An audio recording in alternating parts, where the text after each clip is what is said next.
आम तौर पर प्लास्टिक सर्जरी को कॉस्मेटिक सर्जरी के समान माना जाता है और इसलिए प्लास्टिक सर्जन का एकमात्र कार्य लोगों का सौंदर्य बढ़ाना माना जाता है। इसमें कोई संदेह नहीं है कि किसी को खूबसूरत बनाना प्लास्टिक सर्जन की विशेषज्ञता है। हालांकि विकृति और विकलांगता को ठीक करने में भी प्लास्टिक सर्जन्स की बड़ी भूमिका होती है। फोर्टिस मेमोरियल रिसर्च इंस्टीट्यूट में प्लास्टिक सर्जरी के कंसल्टेंट डॉक्टर अमिताभ सिंह ने इस बारे में जानकारी दी।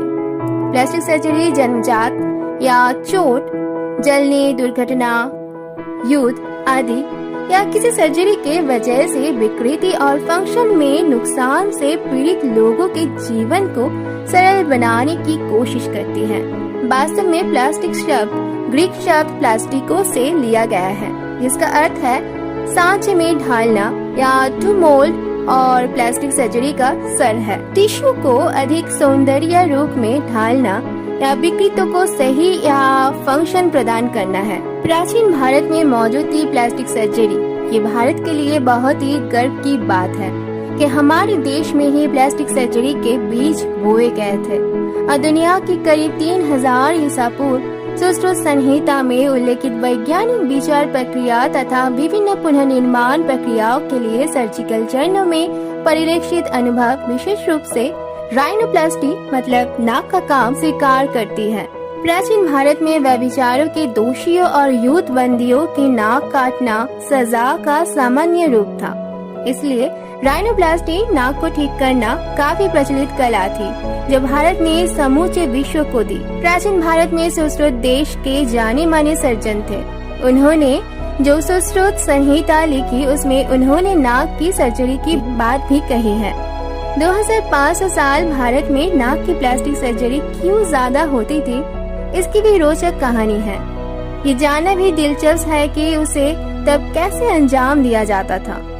प्राचीन भारत में क्यों नाक की प्लास्टिक सर्जरी की जरूरत पड़ती थी, इसकी कहानी भी कम रोचक नहीं है। प्राचीन भारत में आमतौर पर गंभीर अपराधों में सजा के तौर पर नाक और कान काट दिए जाते थे। इसके बाद सजायाफ्ता अपराधी चिकित्सा विज्ञान की मदद से नाक वापस पाने की कोशिश करता था। माना जाता है कि सर्जरी के जनक माने जाने वाले सुश्रुत ने नाक वापस जोड़ने की सर्जरी सफलतापूर्वक करते थे।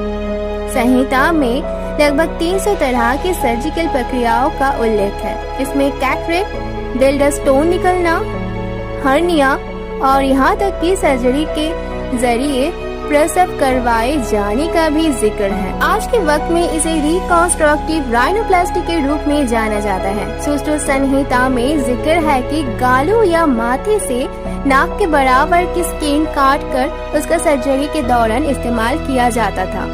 सर्जरी के बाद किसी तरह का संक्रमण रोकने के लिए औषधियों के इस्तेमाल की सलाह दी जाती थी। इसके तहत नाक के औषधियाँ भरकर उसे रुई से ढक दिया जाता था। सुश्रुत संहिता में 8वीं सदी में अरबी भाषा में अनुवाद हुआ, जिसके बाद ये पश्चिमी देशों तक पहुंचा। 14वीं और 15वीं सदी में इटली वालों को इसकी जानकारी हुई।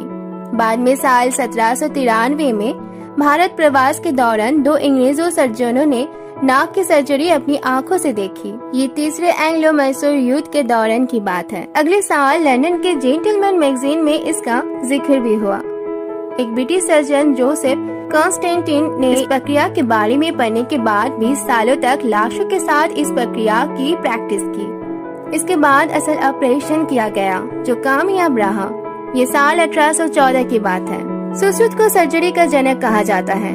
उनकी तस्वीर association of plastic surgeons of India की मशहूर मुहर पर बनी होती है। पूरी दुनिया में नाक की सर्जरी के सुश्रुत के तरीके का ही संसदीय तरीका इस्तेमाल होता है, जिसे इंडियन मेथड के तौर पर जाना जाता है।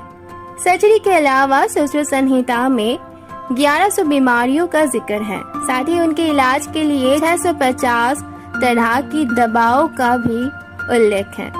ये बताती है कि चोट लगने पर खून के बहाव को कैसे रोका जाए, टूटी हड्डियों कैसे जोड़ी जाए। सर्जरी के दौरान मरीज को बेहोश करने के लिए शराब के साथ कई तरह की औषधियाँ मिलाई जाती थी।